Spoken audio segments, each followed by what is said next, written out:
Salam damai sahabat Oase Rohani Katolik yang terkasih, apa kabar Anda? Semoga Anda dalam keadaan sehat, semangat, dan penuh dengan sukacita. Mata berbinar, hati terpukau, melihat ayah naik Ferrari. Aku akan menghakimi engkau menurut perkataanmu sendiri. Jalan-jalan ke kota Kediri, pulang pergi naik mobil. Setiap yang punya akan diberi, bagi yang tidak akan diambil. Senang sekali saya Katerina Utami dapat menjumpai Anda dalam acara Oase Rohani Katolik. Edisi hari ini, hari biasa, pekan biasa ke-33. Hari ini saya ditemani oleh narasumber Oase Rohani Katolik, Romo Hermanus Sigit Pawanta SPD. Mari kita bersama menyapa beliau. Romo Sigit, apa kabar Romo? Kabar baik, terima kasih. Iya, sehat selalu ya Romo? Puji Tuhan, sehat. Ya, terima kasih Romo untuk hadirannya mengisi acara Oase Rohani Katolik. Baiklah, sahabat Oase Rohani Katolik yang terkasih, kita awali acara hari ini dengan doa. Silakan Romo. Dalam nama Bapa dan Putra dan Roh Kudus. Amin. Amin. Allah Bapa yang Maha Kuasa dan kekal, Engkau telah menciptakan segala sesuatu demi kebahagiaan manusia dan demi kemuliaan-Mu. Bimbinglah kami untuk memelihara dan mengembangkan segala sesuatu yang Kau percayakan kepada kami. Kami bersyukur karena kami boleh Kau izinkan untuk mendengarkan firman-Mu pada kesempatan ini. Bukalah hati kami, terangi dengan Roh Kudus-Mu, agar firman yang kami dengarkan hari ini menjadi kekuatan bagi kami untuk menjalankan hidup, karya, dan panggilan kami. Untuk kemuliaan nama-Mu, kini dan sepanjang segala masa. Amin. Amin. Dalam nama Bapa dan Putra dan Roh Kudus. Amin. Bacaan liturgi hari ini, bacaan pertama dari Kitab Wahyu. Aku Yohanes melihat, sungguh sebuah pintu terbuka di surga, dan suara yang dahulu pernah kudengar berkata kepadaku, seperti bunyi sangkakala, katanya, naiklah kemari dan aku akan menunjukkan kepadamu apa yang harus terjadi sesudah ini. Segera aku dikuasai oleh Roh dan lihatlah, sebuah tahta berdiri di surga, dan di atas tahta itu duduklah seseorang. Dan dia yang duduk di atas tahta itu tampaknya bagaikan permata yaspis dan permata sardis. Dan suatu pelangi melingkupi tahta itu, gilang gemilang bagaikan zamrud rupanya. Di sekeliling tahta itu ada 24 tahta, dan di atasnya duduk 24 tua-tua yang memakai pakaian putih dan mahkota emas di kepala mereka. Dari tahta itu keluar kilat dan bunyi guruh menderu, dan 7 obor menyala-nyala di hadapan tahta itu. Itulah ketujuh roh Allah. Dan di hadapan tahta itu ada lautan kaca bagaikan kristal. Di tengah-tengah tahta itu dan di sekelilingnya ada 4 makhluk penuh dengan mata di sebelah muka dan di sebelah belakang. Adapun makhluk yang pertama seperti singa, makhluk yang kedua seperti anak lembu, makhluk yang ketiga mempunyai muka seperti muka manusia, sedang makhluk yang keempat seperti burung nasar yang sedang terbang. Keempat makhluk itu masing-masing bersayap 6. Sekelilingnya dan di sebelah dalamnya penuh dengan mata, dan tanpa henti-hentinya mereka berseru siang dan malam, Kudus, kudus, kuduslah Tuhan Allah yang Maha Kuasa, yang selalu ada, dulu, kini, dan kelak. Dan setiap kali makhluk-makhluk itu mempersembahkan pujian dan hormat, dan ucapan syukur kepada Dia yang duduk di atas tahta itu, dan yang hidup sampai selama-lamanya. Maka tersungkurlah ke-24 tua-tua itu di hadapan Dia yang duduk di atas tahta itu, dan mereka menyembah Dia yang hidup sampai selama-lamanya. Dan mereka melemparkan mahkotanya di hadapan tahta itu sambil berkata, Ya Tuhan dan Allah kami, Engkau layak menerima puji-pujian, hormat dan kuasa, sebab Engkau telah menciptakan segala sesuatu, dan karena kehendak-Mu, semuanya itu ada dan diciptakan, Demikianlah sabda Tuhan. Syukur kepada Allah. Marilah kita tanggapi dengan referen, Kudus, kudus, kuduslah Tuhan Allah yang Maha Kuasa. Kudus, kudus, kuduslah Tuhan Allah yang Maha Kuasa. Pujilah Allah dalam tempat kudusnya. Pujilah Dia dalam cakrawalanya yang kuat. Pujilah Dia karena segala keperkasaannya. Pujilah Dia sesuai dengan kebesarannya yang hebat. Kudus, kudus, kuduslah Tuhan Allah yang Maha Kuasa. Pujilah Dia dengan tiupan sangkakala. Pujilah Dia dengan gambus dan kecapi. Pujilah Dia dengan rebana dan tari-tarian. Pujilah Dia dengan permainan kecapi dan seruling. Kudus, kudus, kuduslah Tuhan Allah yang Maha Kuasa. Pujilah Dia dengan ceracap yang berdenting. Pujilah Dia dengan ceracap yang berdentang. Biarlah segala yang bernafas memuji Tuhan. Kudus, kudus, kuduslah Tuhan Allah yang Maha Kuasa. Bait pengantar Injil.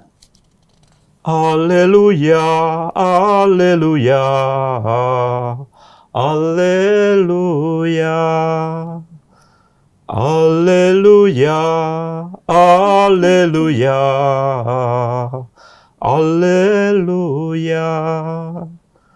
Aku telah menetapkan kalian supaya kalian pergi dan menghasilkan buah yang takkan binasa, sabda Tuhan.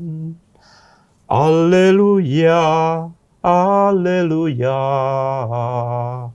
haleluya. Tuhan bersamamu. Dan bersama rohmu, Inilah Injil Yesus Kristus menurut Lukas. Dimuliakanlah Tuhan.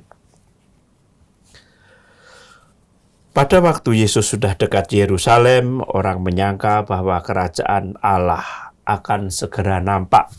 Maka Yesus berkata, ada seorang bangsawan berangkat ke negeri yang jauh untuk dinobatkan menjadi raja. Sesudah itu, baru ia akan kembali. Maka ia memanggil 10 hambanya dan memberi mereka 10 mina, katanya, pakailah ini untuk berdagang sampai aku kembali.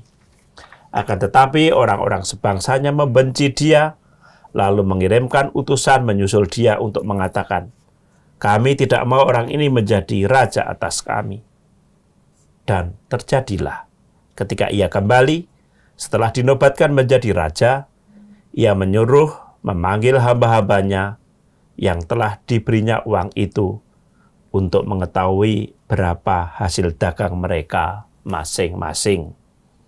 Yang pertama datang dan berkata, Tuan, mina Tuan yang satu itu telah menghasilkan 10 mina.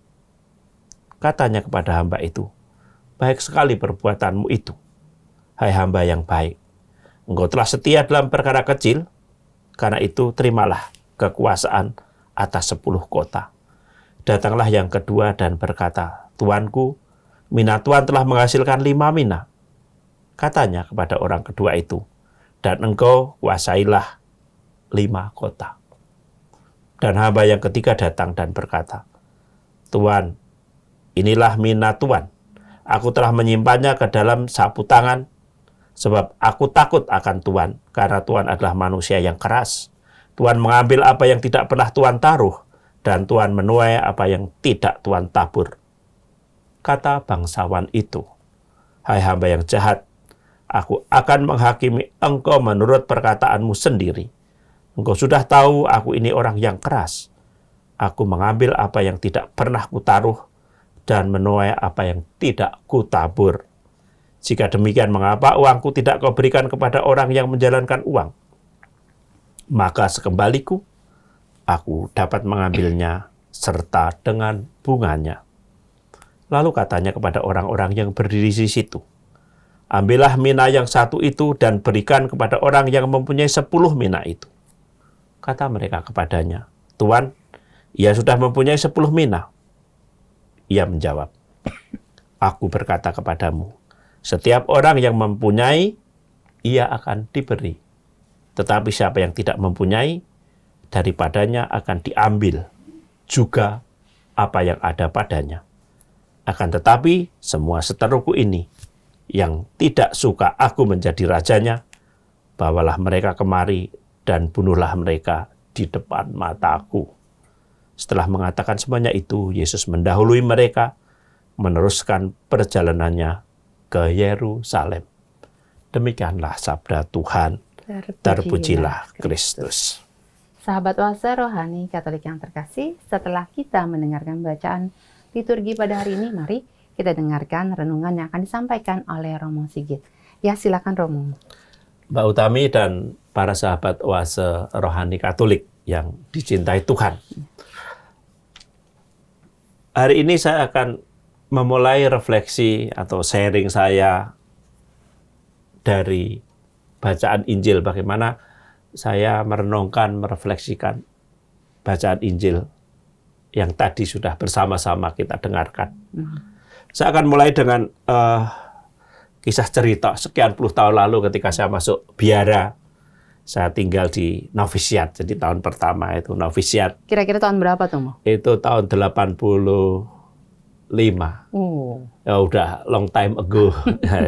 Jadi kami masuk biara dan hidup sebagai frater di novisiat.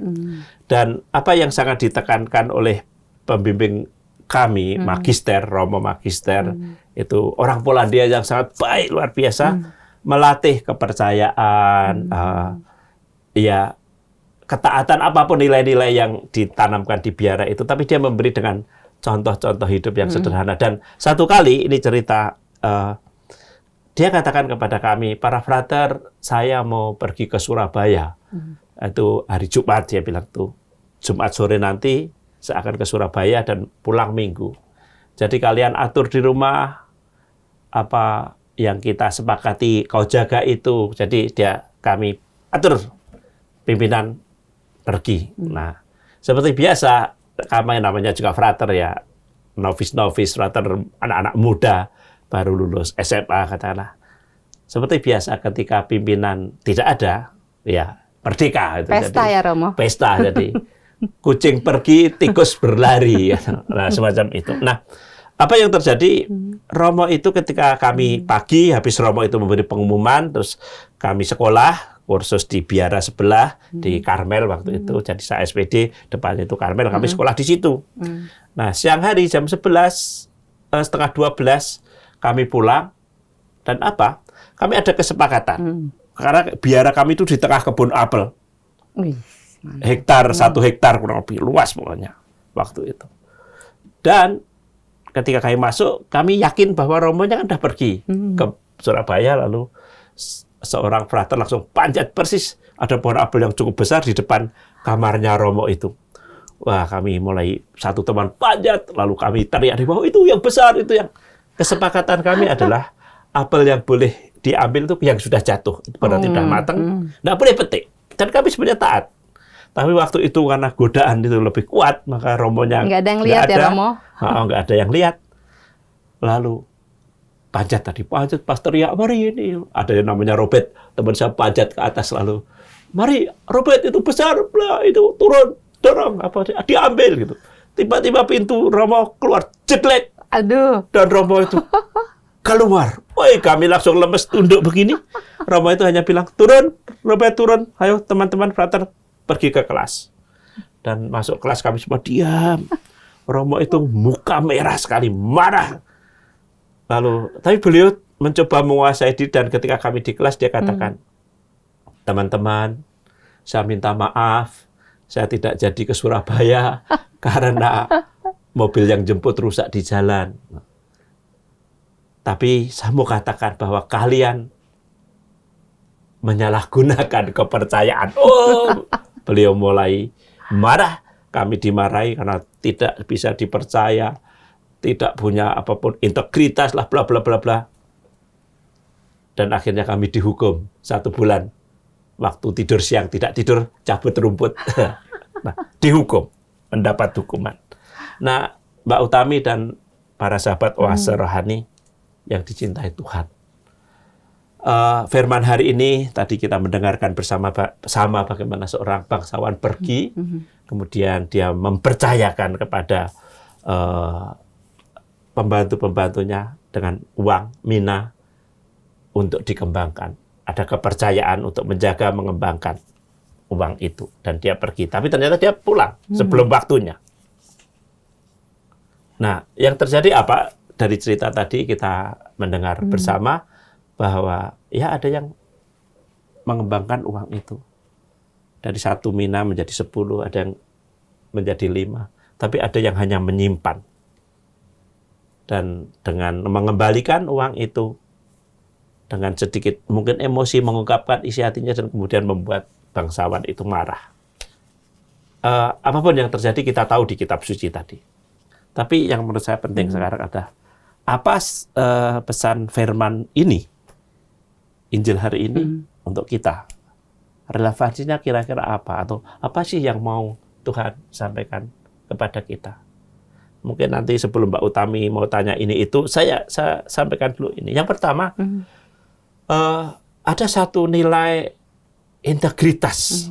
Jadi yang ditawarkan untuk kita refleksikan, kita lakukan. Melakukan dengan baik, benar, entah hal besar, entah hal kecil. Apa yang memang harus kita buat? Tadi kalau di bangsawan memberi kepercayaan. Ketika dia pergi, apa yang harusnya? Ya karyawan menjalankan apa yang harus dia jalankan. Yang baik, benar. Ada pimpinan atau tidak ada pimpinan, ada raja atau tidak ada raja. Melakukan segala sesuatu benar, jujur. Lalu menjaga kepercayaan. Selain integritas tadi, menjaga kepercayaan. Talenta, kesempatan yang diberikan. Atau menjaga berkat dari Tuhan kalau untuk kita. Pesan-pesan ini menurut saya sederhana sebenarnya. Yang tidak mudah. Tidak mudah yaitu integritas dalam kehidupan. Apa yang kita yakini, yang diajarkan oleh agama, oleh gereja, kita jalankan. Dikontrol atau tidak dikontrol. Ada pimpinan yang mengatur atau tidak. Lalu menjaga kepercayaan. Kepercayaan yang Tuhan berikan kepada kita apa? Banyak sekali. Berkat-berkat Tuhan. Kemampuan-kemampuan yang secara pribadi atau dalam kebersamaan kita miliki. Lalu setiap kesempatan. Nah, ini pada hemat saya akan dimintai pertanggungjawaban dari kita. Nah, ini dua hal yang menurut saya, integritas dan juga menjaga kepercayaan. Ya, ini pesan. Oke. Ya, menarikmu tadi Roma katakan bahwa kita itu melakukan hal yang baik dan benar, walaupun itu hal kecil ataupun besar ya, Mo ya. Jadi tadi kita diberikan kepercayaan dari Tuhan mengenai talenta yang kita punya ya. Ya, itu jadi ketika kita punya talenta, misal kita punya talenta menyanyi ataupun anything lah itu, kita itu diharapkan atau mungkin dalam tanda kutip itu diminta untuk kita kembangkan sesuai dengan kemampuan kita gitu ya, Mo. Jangan kita untuk diri kita sendiri itu, Mo. Kita tanam untuk diri kita sendiri gitu ya maksudnya. Itu salah satunya. Jadi bahwa ketika Tuhan memberi kepercayaan, kalau tadi mina dikembangkan, pasti dikembangkan ada keberuntungan, ada buahnya ya. Ada buah. Nah, saya cukup yakin bahwa kepada kita setiap dari kita Tuhan memberi besar atau kecil. Bukan soal besar atau kecilnya, tapi bagaimana katakanlah entah itu namanya talenta, entah itu namanya mina, itu namanya berkat. Berkat itu kita kembangkan dan kita jaga. Kita jaga dan kita kembangkan. Kalau Mbak Utami tadi katakan, supaya ini menghasilkan buah, bukan untuk diri sendiri, tapi untuk orang lain, kita, untuk sesama, untuk kemuliaan Tuhan. Ya ke situ sebenarnya. Jadi kepercayaan yang Tuhan berikan, bakat-bakat talenta, itu saya cukup yakin bahwa ketika Tuhan memberi kepada kita, itu bukan hanya untuk diri kita sendiri, tapi juga untuk sesama. Jadi misalnya nih, Mo, kalau misalnya ada, mungkin ada beberapa orang yang berpikir, saya kan nggak berbuat jahat, ini kan, maksudnya kan, ini kan karena ini hobi saya ya, saya gunakan untuk saya aja gitu. Gimana itu? Ya mungkin ada orang yang berpikir seperti itu. Saya tidak berbuat jahat, tidak berbuat jahat, saya tidak merugikan orang lain. Tapi menurut saya dalam hidup itu tidak cukup hanya sebatas saya tidak berbuat jahat, saya tidak berbuat itu. Tapi kalau saya memaknai bagaimana berkat-berkat ini berguna bagi orang lain. Hidup itu menurut saya akan berarti atau menjadi lebih berarti ketika hidup itu kita persembahkan kepada orang lain. Nah, itu yang pertama, Mbak. Jadi kepada kita Tuhan memberi. Lalu pemberian Tuhan itu bukan semata-mata untuk diri kita sendiri, tapi untuk kebersamaan. Nah, kita berbagi kepada berkah orang lain, bagi orang lain, berkat bagi orang lain, bagi Tuhan. Lalu yang berikut lagi, yang seringkali kita mungkin kurang menyadari adalah menjaga berkat itu, menjaga talenta. Ini mungkin tidak harus dikembangkan bagaimana, tapi ketika Tuhan memberi berkat, kesehatan, berkat hidup berkeluarga. Kesehatan juga berkat ya, Mo? Ya jelas lah berkat. Nah, berkat Tuhan itu cara terbaik untuk berterima kasih. Saya orang yang sederhana saja berpikir. Nggak usah tinggi-tinggi. Cara terbaik untuk berterima kasih adalah menjaga berkat itu. Kalau saya diberi kesehatan, ya saya bukan orang yang sangat ini banget itu olahraga disiplin. Tapi saya menjaga sebatas kemampuan saya untuk menjaga kesehatan saya. Nah, banyak tanpa sadar kita entah mungkin meracuni diri kita sendiri atau tidak menjaga kesehatan. Entah seringkali saya bercanda-bercanda dengan teman-teman yang suka merokok, suka ini tidur nggak tahu waktunya tidur maunya sendiri. Ya. Ini menurut saya ini kadang-kadang kalau saya boleh menghakimi itu cara tidak bersyukur, tidak memelihara kesehatan kita. Kita yang pelihara saja tahu-tahu sakit, ini sakit itu apalagi kalau kita tidak menjaga.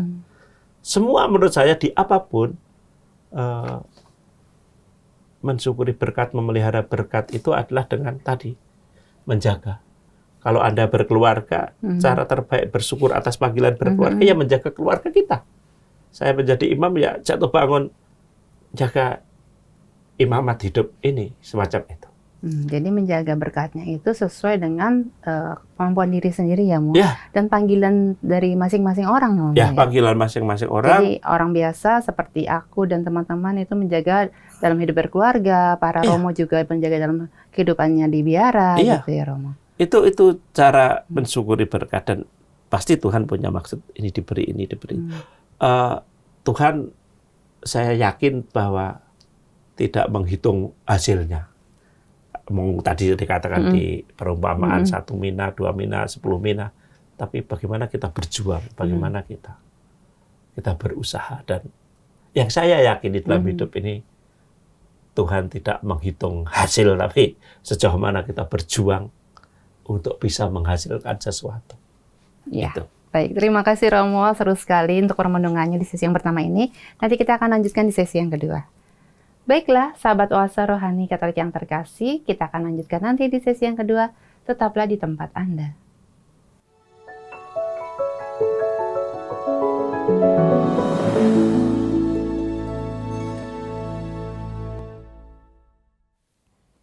Salam jumpa, sahabat Oase Rohani Katolik yang terkasih. Terima kasih Anda masih bersama dengan kami, Oase Rohani Katolik sesi yang kedua. Masih bersama dengan Romo Hermanus Sigit Pawanta SPD dan saya Katarina Utami. Bagi Anda yang ingin mengirimkan saran atau Anda ingin sharing iman, Anda dapat langsung menghubungi alamat email kami orkaj2021@gmail.com atau langsung ke nomor telepon kami 0881 0251 334 38. Sekarang kita lanjutkan permenungan kita di sesi yang kedua ini. Ya Romo, ayo kita lanjutkan Romo. Baik, para sahabat Oase Rohani yang dicintai Tuhan, kita sering mendengar dalam hidup sehari-hari, dalam praktek menjalankan agama kita, untuk misa, untuk berdoa, seringkali kita mengalami kesulitan di berbagai tempat. Doa dibubarkan atau diganggu. Nah, kesulitan-kesulitan itu terjadi sekarang ini.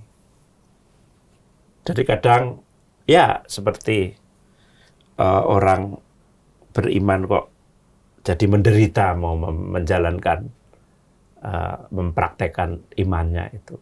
Dan beragama kok sulit. Ini dalam kenyataan. Nah, saya masuk di kitab Wahyu tadi yang kita dengarkan. Salah satu tujuan dari penulisan kitab Wahyu dalam kitab suci yang sejauh pernah saya baca, saya pelajari dulu. Kitab Wahyu itu sebenarnya salah satu tujuannya adalah memberi penghiburan bagi umat Kristen perdana. Gereja waktu itu yang sedang mulai berkembang, itu kan mengalami banyak penganiayaan. Banyak orang Katolik yang bahkan dibunuh di awal perkembangan gereja. Nah, Santo Yohanes sebagai penulis kitab Wahyu itu meneguhkan dengan tulisan-tulisan itu, ingin meneguhkan umat saat itu lewat surat-suratnya itu, lewat tulisan-tulisannya itu untuk tetap setia. Siapa yang setia akan memperoleh pahala surgawi. Siapa yang setia akan diundang untuk masuk ke dalam kebahagiaan surgawi bersama dengan kemuliaan Allah. Nah, bacaan pertama yang tadi kita dengarkan itu berisi tentang penglihatan. Bagaimana Yohanes mengalami penglihatan, vision, yang sering dikatakan demikian. Sehingga dia masuk ke dalam satu kemuliaan. Apa yang digambarkan dalam bacaan tadi adalah kemuliaan Tuhan. Tuhan yang dalam kitab suci seringkali dilihat, di dalam kitab suci sering tidak bisa. Kita melihat Tuhan artinya mati.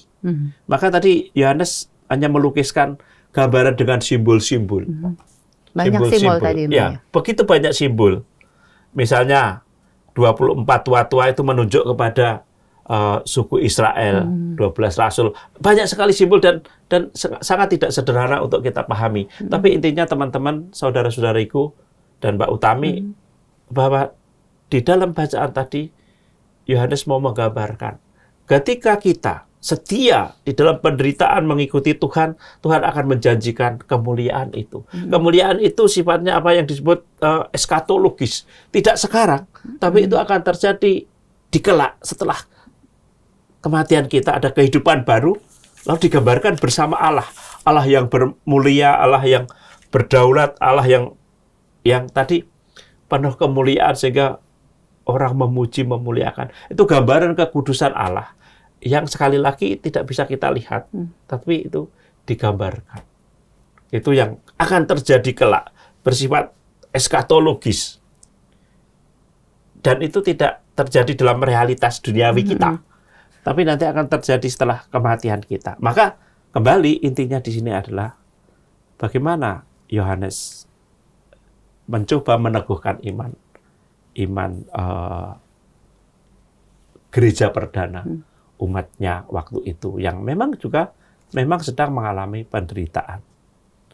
Intinya sekali lagi apa yang mau disampaikan di situ adalah bahwa kita yang setia, orang Kristen yang setia mengikuti ajaran Tuhan, kelak akan memperoleh kebahagiaan surgawi itu. Itu pesannya. Ya, mau nanya ini gini, berhubung tadi yang Romo katakan bahwa orang Kristen yang setia akan diberikan kemuliaan, akan diberikan kebahagiaan nanti di surga ya, Tapi ada yang bilang gini, Romo, kita nih sebagai orang Kristen rajin berdoa, rajin ke gereja, rajin berbuat baik, tapi kok tidak hidupnya itu kok kelihatannya tidak semegah orang-orang di luar sana yang tidak mengikuti Tuhan gitu. Itu seringkali terjadi, ada banyak pertanyaan kepada saya. Kenapa? Kita nggak beragama, yang nggak beragama malah santai-santai saja, tenang-tenang saja, hidup ya happy-happy saja. Korupsi juga happy-happy saja, tenang-tenang saja. Sedangkan kita yang setia, ngikuti aturan, kok malah begitu-begitu saja. Nah, mungkin Pak, kemungkinan bahwa kita itu seringkali mengukur iman ini dengan apa yang kasat mata, yang bisa lihat mata. Kita mengukur segala sesuatu dengan pikiran, kita berdoa, kita punya waktu Tuhan, lalu Tuhan memberi kepada kita. Jadi agama itu sepertinya hanya seolah-olah kita memberi, lalu kita dapat banyak, kita ini dapat banyak. Perhitungan ekonomi semata. Nah, saya cukup yakin dalam beragama kita tidak bisa dihitung secara dagang. Nggak bisa berdagang sama Tuhan ini, bukan ya, Bu? Agama ini ya keyakinan, iman, kepercayaan kepada Allah yang harus berani ya kalau saya pakai bahasa yang paling sering saya pakai adalah ya berserah pada rencana Tuhan. Karena yang sering terjadi kan kita hitung-hitungan. Aku novena 9 kali, pergi ke Gua Maria 9 kali, hasilnya tidak jelas, gitu. Itu hitung-hitungan. Saya cukup yakin bahwa relasi dengan Tuhan bukan relasi dagang. Dalam hidup saya setidaknya, saya merasa kadang-kadang kenapa saya hidup sebisa-bisa saya mencoba menjadi baik kok ya malah menderita, malah kok menderita kok ya nggak selalu lancar-lancar saja gitu. Tapi kita harus ingat bahwa mengikuti Yesus itu, kita kan mengikuti jalan salib. Jalan Yesus itu yang saya yakini ya jalan salib. Nggak ada ngikuti Yesus tanpa salib. Benar. Tetapi ini kembali ke bacaan tadi, Mbak, dan para sahabat Oase Rohani, bahwa berkali-kali di berbagai macam bagian di kitab suci, Yesus mengatakan itu. Siapa yang setia sampai akhir, kemuliaan akan diberikan. Amin. Kemuliaan itu seperti apa? Kita belum tahu, hidup kita juga belum berakhir. Saya sering bisa arwah, orang tanya surga itu seperti apa, saya belum pernah ke surga juga. Tetapi satu keyakinan, bahwa hidup kami sebagai imam, ini menjadi tanda eskatologis bahwa hidup itu tidak hanya berhenti di dunia ini.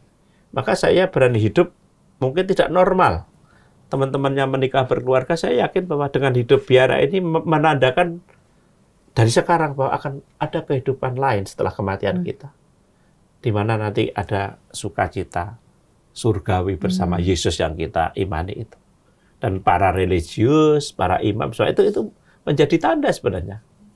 Tanda eskatologis, tanda akan hari esok. Bahwa hidup tidak hanya berhenti di dunia ini. Amin.